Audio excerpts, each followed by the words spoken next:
ಗೊತ್ತಿಲ್ಲಲ್ವಾ ಅವರಿಗೆ ಕೂಡ ಅವರು ಎಂತ ನಿಮ್ಮ ರಿಪ್ಲೈ ಮಾಡಿಲ್ಲ. ಯಾಕೆಂದ್ರೆ ಅವರು ಕೂಡ ನೋಡಿದ್ದಾರೆ ನನಗೆ ಅನ್ಸುತ್ತೆ. ಸಮ್ ಪಾಯಿಂಟ್ಸ್ ನೀವು ಅದು ಹೇಳಿದ್ರ, ಮತ್ತೆ ಮತ್ತೊಂದು ಹೇಳಿದ್ರ ನೀವು, ಅದಕ್ಕೆ ನೀವು ನನಗೆ ಟಾರ್ಗೆಟ್ ಮಾಡಿದ್ದೀರಾ. ಸೊ ಎಂತ ವರ್ಡ್ ಅದೇ, ಸಿಲ್ಲಿ ಮತ್ತೆ ಎರಡು ವಿಷಯದಲ್ಲಿ ಅದೇ ನಿಮ್ಮ ಪರ್ಸ್ಪೆಕ್ಟಿವ್. ಓಕೆ ಅಷ್ಟೇ.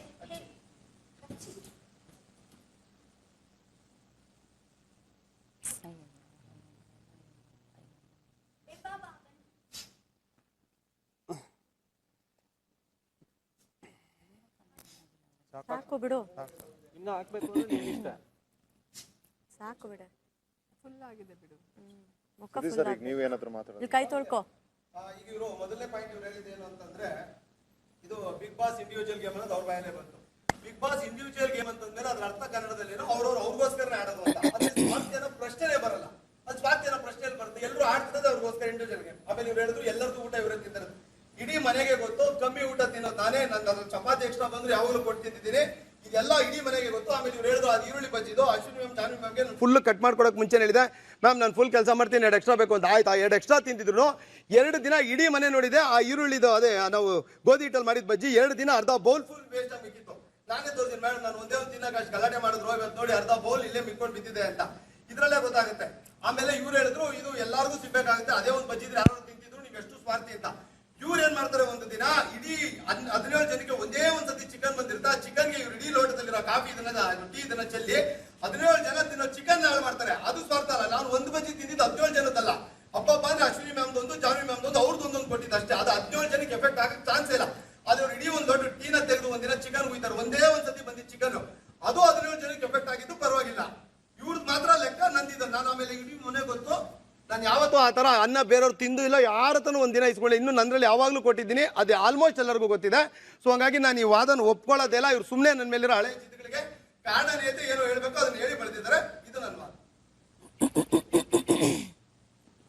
ಆಮೇಲೆ ಮಾತಾಡಿ.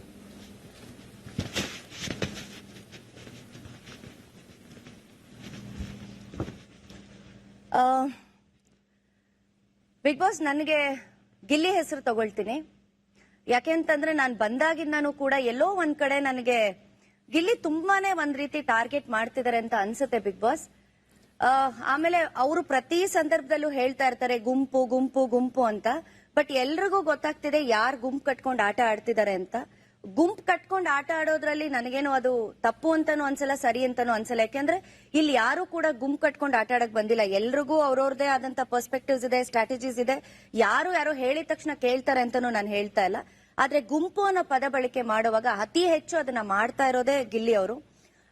ಆಮೇಲೆ ಅವ್ರು ಬಂದು ಯಾರನ್ನಾದ್ರೂ ಅವ್ರ ಹತ್ರ ತಗೊಂಡಾಗ ಅಥವಾ ಯಾರಾದ್ರೂ ಒಂದ್ ಹೆಣ್ಮಗಳ ಹೆಸರು ತಗೊಂಡಾಗ ನನಗೆಲ್ಲೋ ಒಂದ್ ಕಡೆ ಅವರು ಕಾವ್ಯ ಹೆಸರು ತಗೋಬೇಕಾದ್ರೆ ನಾನು ಕಾವ್ಯ ಮಾತಾಡದೆ ಇರ್ಬೋದು, ಆದ್ರೂ ಎಲ್ಲೋ ಒಂದ್ ಕಡೆ ನಂಗೆ ಅದು ವೈಯಕ್ತಿಕವಾಗಿ ಹೊರಗಡೆ ಅದ್ ಈಗ ಮನೆಯಲ್ಲಿ ಬೇರೆ ಯಾರಾದ್ರೂ ಯಾರ ಜೊತೆಲಾದ್ರೂ ಮಾತಾಡಿದಾಗ ಅದನ್ನ ಒಂದ್ ರೀತಿ ತುಂಬಾ ತಮಾಷೆಯಾಗಿ ಮಾತಾಡ್ತಾರೆ.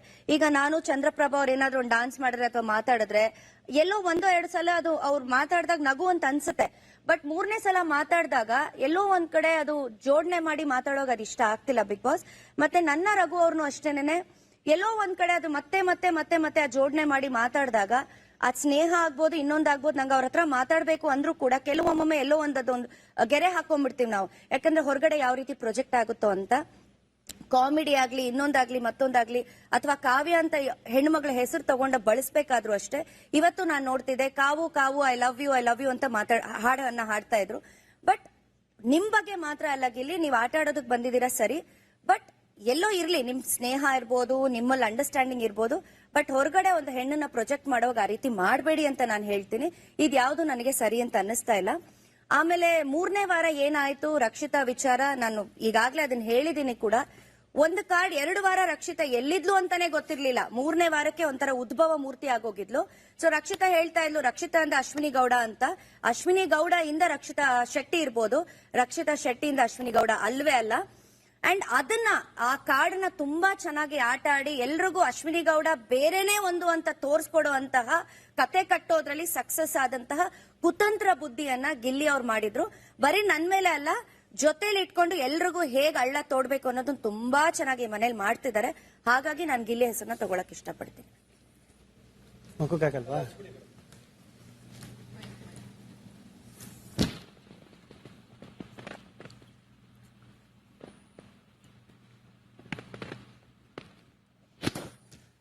ಇವ್ರು ಹೇಳಿದ್ರು ಕಾವ್ಯ ಅವ್ರ ಹೆಸರು ತಕತಾರೆ ಅನ್ಕೊಂಡು.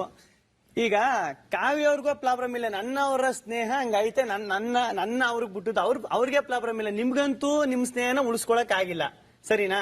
ನಾವು ನಮ್ ಸ್ನೇಹ ಉಳಿಸ್ಕೊಂಡಿದೀವಿ ಬಿಡಿ. ಆಮೇಲೆ ಇನ್ನೊಂದು ನಿಮ್ದು ಪ್ರಾಬ್ಲಮ್ ಐತೆ ಇರೋದು ಏನ್ ಗೊತ್ತಾ ಮೇಡಮ್, ಈಗ ನಮ್ಮಿಬ್ಬರದು ನಡೀತಾ ಇದೆ ಅಂದ್ಮೇಲೆ ನಮ್ಮಿಬ್ಬರದು ನಡಿಬೇಕು. ಮಧ್ಯದಲ್ಲಿ ಯಾರೋ ರಕ್ಷಿತ ಬರಂಗಿಲ್ಲ, ಕಾವ್ಯ ಬರಂಗಿಲ್ಲ, ಯಾರು ಬರಂಗಿಲ್ಲ. ನಮ್ಮಿಬ್ಬರದ್ದು ನಡೀತಾ ಅಂದ್ರೆ ನಮ್ಮಿಬ್ಬರದ್ದು ನಡೀಕ್ ಬಿಡಿ. ಪ್ರಾಬ್ಲಮ್ ಐತೆ ಇರೋದು ಅಲ್ಲಿ ಅಲ್ವಾ? ಆಮೇಲೆ ಇನ್ನೊಂದೇನೋ ಹೇಳಿದ್ರಿ, ಗುಂಪುಗಾರಿಕೆ ಅಂತ. ಮೇಡಮ್, ಬಂದಾಗಿಂದ ಯಾರು ಗುಂಪುಗಾರಿಕೆ ಮಾಡ್ತಾವ್ರೆ? ಯಾರು ಇಲ್ಲಿ ಒಬ್ಬೊಬ್ಬರನ್ನೇ ಕರ್ಕೋಗಿ ಫಸ್ಟ್ ಸ್ಟಾರ್ಟಿಂಗ್ ನಾವು ಜಂಟಿಯಾಗಿ ಬಂದು, ಆದ್ರೆ ನೀವೇನ್ ಮಾಡಿದ್ರಿ ಗೊತ್ತಾ? ನಮ್ಗೆ ಬರೀ ದಾರ ಕಟ್ಬಿಟ್ಟು ಜಂಟಿ ಆಗಿದ್ದು, ನೀವು ದಾರ ಕಟ್ತಾನೆ ಜಂಟಿ ಆಗ್ಬಿಟ್ಟಿದ್ರಿ, ಅದು ಎಲ್ರಿಗೂ ಗೊತ್ತು. ಆಮೇಲೆ ಎಲ್ಲದಕ್ಕೂ ನಿಮ್ದು ಏನ್ ಗೊತ್ತಾ? ಹೆಣ್ಮಗಳು ಅಂದ್ರೆ ನೀವು ಈಗ ಏನಂದ್ರೆ ಕಾವ್ಯನು ಹೆಣ್ಮಗಳು ಬೇರೆ ತರ ಪ್ರೊಜೆಕ್ಟ್ ಆಯ್ತಾರೆ. ಮೊನ್ನೆ ಜಗಳ ಆಡುವಾಗ ಬೇರೆ ಹೆಣ್ಮಕ್ಳ ಜೊತೆ ನೀವು ಜಗಳ ಆಡುವಾಗ, ಬೇರೆ ಹೆಣ್ಮಕ್ಳ ಜೊತೆ ನೀವು ಮಾತಾಡುವಾಗ, ಬೇರೆ ಹೆಣ್ಮಕ್ಳ ಜೊತೆ ಪವರ್ ಕಾರ್ಡ್ ತರ ಅಶ್ವಿನಿನ ಯೂಸ್ ಮಾಡ್ಕೊತೀರಿ ಅನ್ನುವಾಗ ಅವ್ರದ್ದು ಡ್ಯಾಮೇಜ್ ಆಗಲ್ಲ ಹೊರಗಡೆ. ಬೇರೆಯವ್ರು ಮಾಡಿದ್ರೆ ಮಾತ್ರ ಅದು ಡ್ಯಾಮೇಜ್ ಆಗುತ್ತೆ, ನೀವು ಮಾಡಿದ್ರೆ ಮಾತ್ರ ಅವ್ರು ನೀಟಾಗಿ ಪ್ರೊಜೆಕ್ಟ್ ಆಯ್ತಾರೆ, ಏನು ಆಗಲ್ಲ ಅವ್ರಿಗೆ. ನಾನು ನೆನ್ನೆ ಹೇಳ್ದಂಗೆ ಏನ್ ಗೊತ್ತಾ, ನಿಮ್ಗೆ ಒಂದು ಲೈನ್ ಕೊಟ್ರೆ ನೀವು ಚೆನ್ನಾಗಿ ಮಾತಾಡ್ತೀರಾ. ಒಂದು ಲೈನ್ ಕೊಟ್ರೆ ಆ ಲೈನ್ ಈಗ ಯಾವ್ದೋ ನೀವು ಒಂದು ಮಾತಾಡಿರ್ತೀರಾ, ಆ ಮಾತನ್ನ ನೆಗೆಟಿವ್ ಆಗಿ ಕನ್ವರ್ಟ್ ಮಾಡೋರು ನೀವೇ, ಅದನ್ನ ನಿಮ್ಗೆ ಬೇಕಾದಂಗೆ ಪಾಸಿಟಿವ್ ಆಗಿ ಕನ್ವರ್ಟ್ ಮಾಡೋರು ನೀವೇ. ನಿಮ್ಗೆ ಹೆಂಗ್ ಬೇಕು ಹಂಗ್ ತಗೋತೀರಾ. ಈಗ ಸುಮ್ನೆ ಒಂದು ಎಕ್ಸಾಂಪಲ್ ಹೇಳ್ತೀನಿ. ಅಲ್ಲಿ ನಿಮ್ಗೆ ಮತ್ತೆ ರಕ್ಷಿತಾ ಕಾವ್ಯನಿಗೆ ಜಗಳ ಆಗ್ಬೇಕಾದ್ರೆ ಅವಳು ಗೊತ್ತು, ಈಗ ನಾನು ಒಬ್ಬ ಕಲಾವಿದನೇ, ಅವಳು ಯಾವ ಪರ್ಸ್ಪೆಕ್ಟಿವ್ ಅಲ್ಲಿ ನೀವು ಕಲಾವಿದ್ರು ಅಂತ ಹೇಳಿದ್ರು, ನೀವು ವೀಕೆಂಡ್ ಅಲ್ಲಿ ಅದನ್ನ ಯಾವ ತರ ಮ್ಯಾನಿಪುಲೇಟ್ ಮಾಡಿ ತಿರುಗಿಸಿದ್ರಿ. ತಿರ್ಗಾ ಅವಳು ಕಾಲ್ ತೋರ್ಸದ್ ಬಂದು ನಿಮ್ಮ ಓಟು ನೀವೇನಾದ್ರು ನನಗೆ ಓಟ್ ಹಾಕೋರು ಅದನ್ನ ಕಾಲಲ್ಲಿ ಬ್ರೇಕ್ ಮಾಡ್ತೀನಿ ಅಂತ. ಆದ್ರೆ ನೀವೇನಂದ್ರಿ ಗೊತ್ತಾ, ಕಲಾವಿದ್ರಿಗೆ ಕಾಲ್ ತೋರಿಸ್ತಾ ಇದೆಯಾ, ಕಲಾವಿದ್ರಿಗೆ ಕಾಲು ತೋರಿಸ್ತಾ ಇದೆ ಅಂತ ಚೇಂಜ್ ಮಾಡಿದ್ರಿ. ಇಲ್ಲೇ ಗೊತ್ತಾಗ್ಬಿಡ್ತದಲ್ಲ ಮೇಡಮ್. ಆಮೇಲೆ ಸಿಂಪಲ್ ಆಗಿ ಹೇಳ್ಬಿಡ್ತೀನಿ, ನನ್ನ ವಿಷಯಕ್ಕೆ ಅಂತ ಬಂದ್ರೆ ಬಾತ್ರೂಮ್ ಸೀರಿಯಸ್ ಮ್ಯಾಟರ್ ಅಲ್ಲ, ಸಿಂಪಲ್ ಮ್ಯಾಟರ್ ಅದು. ಅದನ್ನ ಕ್ಯಾಪ್ಟನ್ ಕರೆದು ಅವ್ರು ಕರೆದು ಇವ್ರು ಕರೆದು ಅದನ್ನ ಮಾಡೋ ಅವಶ್ಯಕತೆ ಇದೆ ಮೇಡಮ್. ನಿಮ್ ತೂಕಕ್ಕೆ ನಿಮ್ ಇದಕ್ಕೆ ನೀವ್ ಹೆಂಗಿರ್ಬೇಕು?